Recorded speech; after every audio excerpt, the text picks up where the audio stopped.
Welcome back. We have Tracy Moffett joining us on the show from Royal LePage Westwind. Happy New Year to you. Yes, you too. Happy Groundhog Day. Happy Groundhog Day. Right. Let's we go with saw that. each other in January Okay, already. you know what? Thank you for keeping me up to date. You're repeating the month. I know. Like Groundhog Day. Yeah. Anyway, how's everything with you? Good? Good. Good. Yeah, things are Good. good. The year's off to a good start, so I'm Good. happy about that. Yeah. And, you know, hopefully the real estate market will stay ticking along this year. I know. And especially as we come into spring, that's the time where we see the best performance, it seems. Yes. So we're right along that way. But we're talking about a specific thing today. Yes, a lot of times, like, you know, when you're going through the real estate process, sometimes some unforeseen things happen. So I thought we would talk today about like the top 5 reasons why a deal will collapse, whether you're selling your property or you're buying your property, and just to give you some helpful tips to hopefully prevent that, because it is such an emotional roller coaster when you're buying or selling your house. So if you can avoid this and do your homework, then you're, you know, off to a good start. Okay, so the first topic is when a buyer can't sell their home. Yeah, so this will occur if you have your house for sale. Somebody comes along and puts an offer on your house, but they still have their house to sell. Just because they have an offer on your house doesn't necessarily mean it's a for sure deal. So a lot of times people, they get excited. They're like, oh, you know, Jane and John Smith, they put an offer on their house, but they tend to forget they still have to sell their house. So when you're purchasing, when you're going into making an offer subject to the sale of your house, sometimes you won't necessarily get the best deal on the price, because a seller may look at you and go, well, there's no guarantees that your house is going to sell, so why should I give you my rock bottom price? So it works both ways, but sometimes these are why deals collapse, because either another buyer with cash has come along, or they just simply, the time has run out and they just couldn't sell their house. Okay. In your experience, how often do you see where it ends up working out? A lot of the times. Yeah? I'd say 80 to 90% Nice. it does. The buyers are usually quite motivated to get their house on the market. They just want to move on. So usually it does. It depends on the market. If it's a hot market, and there's lots of buyers out there, then it's not necessarily going to work. You want to concentrate on getting your house sold first.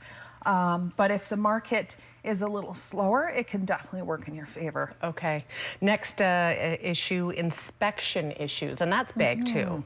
Yeah, exactly. And again, when you're selling your home or you're purchasing your home, a home inspection is a big part of the deal.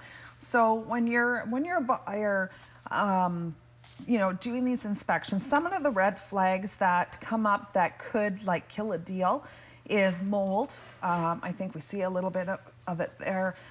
Pest infestation, foundation or structural issues, the roof leaking. You have bricks holding up your ceiling in the basement. Exactly. Insulation is faulty. That's right. So these are some of the things that sometimes, like when we go in, you can't see from a natural inspection, such as mold or pests. So if you have a home inspector come and, you know, point these things out, sometimes it can kill a deal. Yeah. I always say that there's nothing too serious out there that can't get fixed. There's always a solution to every problem, but sometimes it's just too much for the buyers to handle, and they'll collapse the deal over these issues. Okay. So often if you can do a pre-inspection before you put your house on the market to address those issues, then when you go to negotiate, you've got kind of nothing that you have to worry about, because those issues have been taken care of before you put your house on the market. Okay. And then the next one is the potential buyer that wants to buy your house. They're rejected to get their mortgage. They get the big stamp, rejected. Yeah, that sometimes can happen. They can go to the bank and they can get their pre-approval, but when it comes to the final approval, we've seen CMHC changing the rules for lending purposes in the past year. So sometimes that happens. It gets to the CMHC level and they won't accept it, so the deal collapses. If something happens in a buyer's life that's significant, they lose their job, they go through marital split, stuff that, like, say, the bank can't foresee, that, of course, will affect the approval process. And, you know, sometimes, a lot of times, deals collapse because of financing. So it's not necessarily a money issue. Sometimes it can be a personal issue, and sometimes the banks say yes, But as you're waiting, these personal issues come up and your deal collapses. Okay, we have 2 more to get through here in about a minute left. So bank appraisal issues. Yeah, and this is part of the approval process. So sometimes the bank will come in, and if they request an appraisal, if the appraisal comes in like thousands of dollars lower than what you've negotiated, that's a red flag. And the approval won't necessarily get approved because of that. Okay, they have to be fairly close-ish. Yes, yeah. Okay, and then the last one, the buyer experiences remorse. So does this mean they sort of agree to it and then back out at the last minute? Like yes, this guy? that has happened. I've seen that happen. I've even personally experienced it happen over a faucet. And I mean, obviously, this woman had other external influences, but it came down to, it was new construction. She didn't like the faucet. She lost it, and she was like, no, I'm not buying this house anymore. So sometimes that happens. So you have to understand the home buying process. Know that you just can't change your mind like that. There's a lot more at stake. Analyze your numbers when you do your budget. Make sure you're within your budget too, because a lot of times people, they get caught up and they go, oh my God, what did we just do? We can't afford this.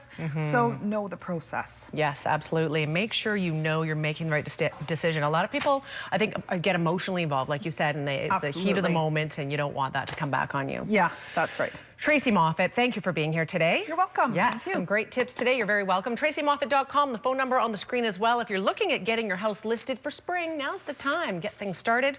We are back in 2 minutes. Stay with us.